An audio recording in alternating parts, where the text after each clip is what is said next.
Hey guys, Desert Fox 46 here, bringing you some more Call of Duty gameplay. As I mentioned in my previous video, I'm going to be giving a full analysis of the Finna LMG, also just giving advice of what attachments you should be using in regards to playing multiplayer or Warzone. It's going to be formatted the same as my A94 video. I know a lot of people are probably tired of me always constantly saying it's going to be formatted the same, it's going to be formatted the same, it's going to be formatted the same. So it's going to be my last time saying it. Just a heads up though, with any weapon coming out in the future, say in this season or the next season, I'm just going to be formatting it the same. With any new weapon, expect the same content, I guess you could say, in regards to, giving my analysis, giving its pros and cons of when you first unlock it, as opposed, and then, later on when you unlock it and get all attachments. Also advice on what attachments you should be using. So, to start off this video, all I want to say is the Finna LMG is an amazing gun, especially when you first unlock it.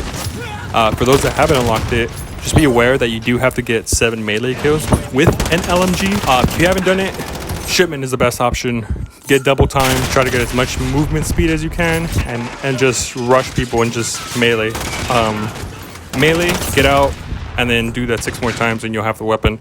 The only reason I'm saying Shipment is just because everybody's more clustered together and it'll be a little bit more easier to get kills. That's what I did, as opposed to playing like, say, a shoot house or a larger map where people are scattered more, and it'll take you a little longer.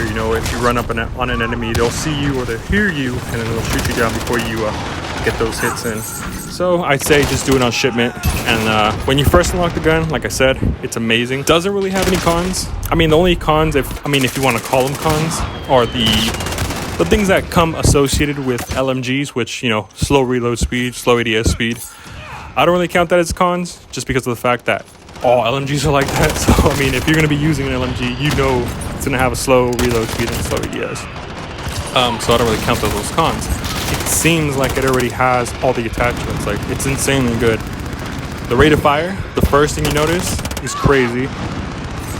Also, recoil is very minimal. You would think higher rate of fire equals more recoil and difficulty to control the weapon. However, with this weapon, it's very minimal. Shit, I was getting really accurate shots without any type of grip or anything like that. So yeah, really good on recoil. Also, TTK, really good. ADS, like I said, slow. Reload speed, slow, but hey, LMG. With the attachments, I'd say if you're gonna be playing multi, you could run a monolithic. I recommend monolithic for Warzone or multiplayer, but it depends on you. I take it off sometimes, I have it on sometimes. It just depends how I'm feeling. I'd say don't use a monolithic, just because, it does kind of slow to your ADS speed. And like I mentioned before, ADS speed is key for me when I'm playing multiplayer. So, especially on Shipment, you don't really need one. Sometimes, it depends. So grip, I used on this gameplay, I used the commando grip, just because of the fact that I'm not running a stock, and that's just to increase my movement speed and also my ADS speed.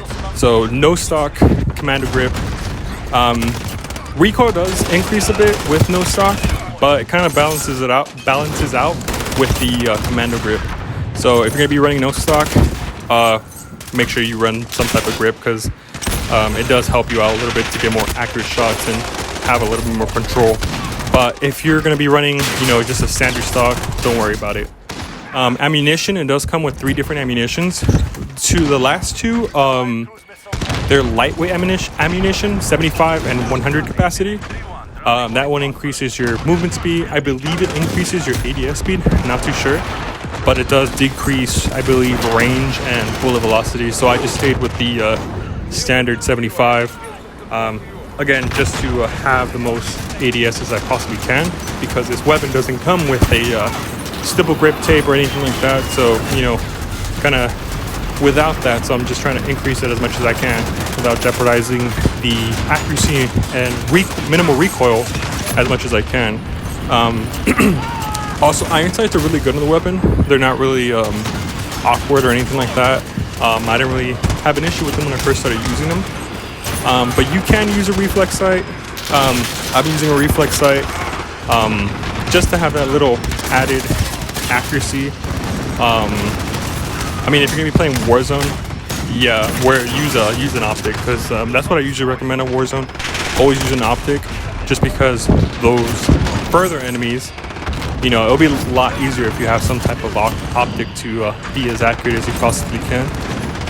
So yeah, for multi, it's up to you guys, but I'm running a reflex just for the added accuracy. Then for the barrel, I'm using the factory adverse. That one gives you guys the insanely fast rate of fire, and also the fastest ADS speed. I was using I forgot what it was called. I think it's long shot or something like that barrel adverse. That one gives you the same amount of rate of fire, but it does lower your ADS speed, but it also gives you an added range and bullet velocity.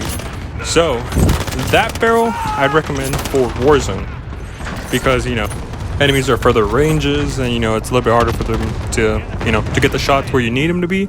So with the added range, it helps. Yeah, so you guys can see, it was a pretty good game. Like I said, this gun was made for Shipment, so if you haven't used it, make sure you use it before it gets nerfed, because, you know, developers, they release an overpowered weapon, next thing you know, they nerf it because people are complaining. So just make sure you use it before it gets nerfed, just to see what the fuss is about. Also, stay tuned. Next video is going to be another Call of Duty video. I'm going to be doing the Riot Shield. This was suggested by a subscriber, so I'm going to be trying to get the Riot Shield gold. I've been playing with it around a little bit. I can tell it's going to be a pain in the ass already, so stay tuned for that. Also, I'm going to be doing my Battlefield 5 goodbye video pretty soon, probably Monday, so stay tuned for that. If you liked the video, make sure you like, share, and subscribe, and see you guys later.